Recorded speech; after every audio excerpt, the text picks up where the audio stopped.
Thank you for choosing our Patio Heat channel. I'm Steve. We provide tips and information to extend the enjoyment of your patio project. Our videos give you a knowledgeable overview prior to investing in your outdoor heating equipment.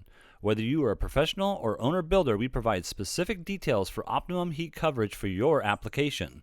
Post a comment or question, or for developed visual designs, send your request into designs@patioheat.com. We're here to work with you. For over 30 years, patio heating is the bedrock of our business, expressing what works best. Now let's get heating. All right, so here we have this patio residential deck, and let's go right into the overall dimensions I have first of all. So overall dimensions I really got were this 8-foot, I believe it was 10-foot distance from this sofa here to the outer edge over here. I have it at 10'6", and then I have the sofa here at 8'4", and then also I received some information about the distance they want to cover. Now I have this about 9 feet, but it's out to the outer edge over here. They said about I think they mentioned about 8 and a few inches out to this direction over here.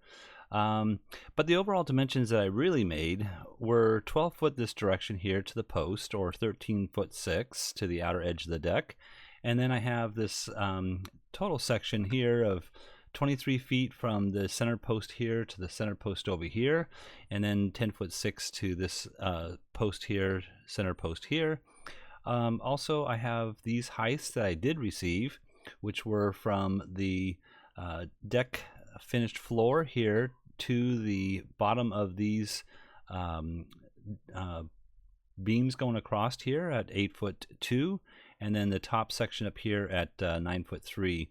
Now I didn't receive this information, but I'm not certain if this is level. I have this as a level surface, so if there's a rooftop that comes down at an angle, great, but if this is angled, there are going to be some issues with regards to one of my displays that I'm going to show here.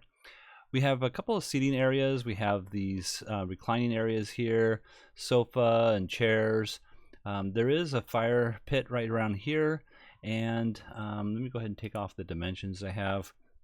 The fire pit is possibly an issue. It depends on how much flame comes out and how that reacts to, you know, what is above the heater, or if there's a heater above it or not.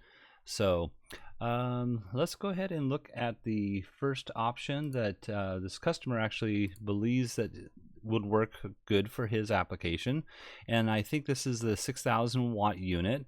The 6,000 watt unit, you can see here when mounted in this configuration, so parallel to these long beams going across here, we're meeting the clearances below the heater.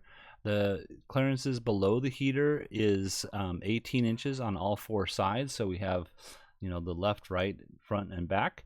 So that's one thing that we need to make sure that we are maintaining the clearances. And then also using the OEM bracket, the 6-inch clearance above the heater and 6 inches on all 4 sides of the heater as well. Let's go ahead and look at the footprint of heat. Footprint of heat is approximately about, with this intensity of a 6,000 watt unit, it's going to be approximately about 10 feet, maybe 9 feet wide, and possibly about 8 feet wide this direction here. And you can see that we're covering the area fairly decently. Again, that flame, you know, I have it right here. Is that heating up anything above the unit itself? Probably not, but something just to think about. You know, you have a flame going up above the heater itself. And then also I placed another one over here. Now I placed this particular unit, oh, I should mention that I placed this unit centered within that total span. So whatever that true span is, again, that, you know, what I have as far as what I believe I see in the images that I received is about 10'6", but it could be actually like what they stated, about 8 foot, something of that nature. But not 100% certain if it's just the sofa or the extension of the chairs as well. But this location here at that 10'6", I have this off-centered from that total span. I wanted to make sure that we're meeting the clearances below the heater itself, but we're heating up this seating position here best. Now you can see that we aren't hitting this edge over here as well, so could we move the two heaters slightly over? Yes, we could. I'm gonna go ahead and hold on one second here. I'm gonna go ahead and put on the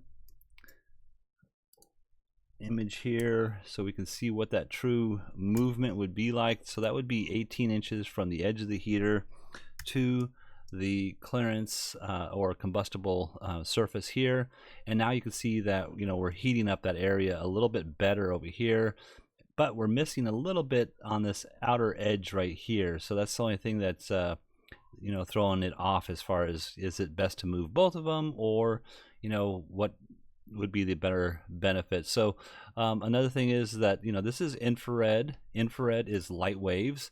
Light waves is similar to the sun. So if I turned on the sun, for instance, you can see that there's shadow here, over here. And if you were standing, let's say, over here in the shadow of the sunlight, the air temperature is going to be the same as the air temperature right here. But once you step into the sunlight, you will feel the warmth of the sun, and that is how infrared light waves work. If you are in the light wave itself, you will feel the warmth of the infrared heater, but if you're outside of that light wave, you're not. So like your upper torso of the body here on this particular sofa seating position won't be 100%, but you can simply move to the left in this position, maybe move the sofa for those colder times into that area, but probably not. I'm just showing again what you can do in order to physically get into that heat ray itself. So same thing over here. If we were to keep the units to the left here, you're more in that ray, and this section here is fairly decent on how I have this. I'll go ahead and just show what I have here. Now this isn't going to be 100% accurate, and the reason why it's not 100% accurate is because of the fact that I don't have the true positions of the actual beams themselves, but I have it at about 1 foot 10 3/4 of an inch.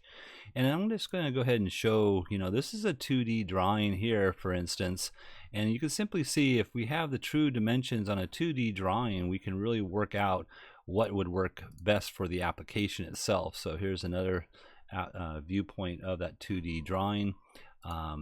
But we really work on three-dimensional drawings so that you can get a good understanding of how the total system would work for you. So that's something I just wanted to point out. We can get that additional information.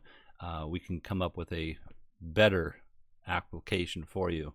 So let me go ahead and turn this off here, and I want to just go ahead and show another possible application, which would be utilizing 3 of the CD5224 models, and you can see how this particular application would heat up the entire space for seating here very, very well, and there won't be an issue with coverage on the left or on the right. And same with over here, except for the fact that if this is a true little sitting bench, you're not completely in that area. So could you move this heater over slightly? Yes, you could. This is going about almost 1 foot 3 inches, something of that nature. We're still heating up the portion over here pretty well, so maybe centered between these two beams, if in fact these two beams actually exist like I'm showing them, that might work out just as well with a 5200 watt unit here as well. The last thing I want to show about this, though, is that although we're meeting the clearances above the heater in this particular application, we're not meeting the clearances below the heater application in this configuration. We're actually penetrating the space there like that. So what we would have to do is we'd have to take these units, and instead of using the OEM mounting bracket, we would have to make sure that the bottom edge of the heater, let's get in here real closely.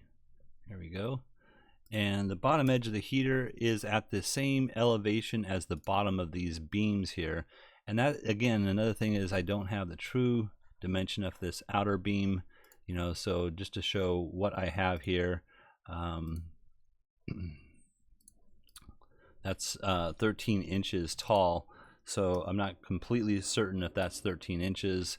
But what I want to do here is make sure I show what the height change is that I'm doing here. So again, I'm going to go over here and put these units back up where they were and bring them back down to this elevation change so that we're meeting the clearances to the combustibles.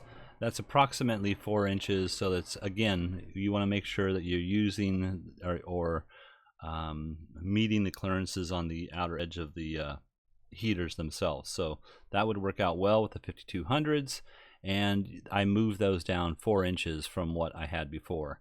So there is a OEM bracket that you can purchase separately, which is this bracket right here, and they have a 2 inch longer and a 4 inch longer and a 6 inch longer bracket. So moving that heater down 4 inches deeper still gives you that good coverage. You can see that the heat ray is designed for a little bit higher of an application, but you can either utilize a duplex switch to turn 1 unit on, 2 units on, or get a control panel where you can dim the whole system down, up and down as you see fit for the different times of the year where you'd like more or less heat. Lastly, on this particular application, I want to just bring up is the fact that in the image I saw that they're near maybe a bay area, and that bay area is ocean water, it looked like. And so one thing that you want to make sure you do is, if you were to be that close to the ocean, is to get the marine grade heater itself. So the type of stainless steel is a marine grade stainless steel, a little bit higher in its ability to keep it from ever rusting or corroding as much as the 304 grade stainless steel basic model. So all right, well, I hope this has helped. If you're looking for some assistance with your outdoor heating application and you would like us to review your plans, send your information into designs@patioheat.com. I'm Steve, and please tap that like button. Subscribe to our channel if you like. We're here to help, and we appreciate all of that information you can provide us with. Thank you very much. Have an excellent day.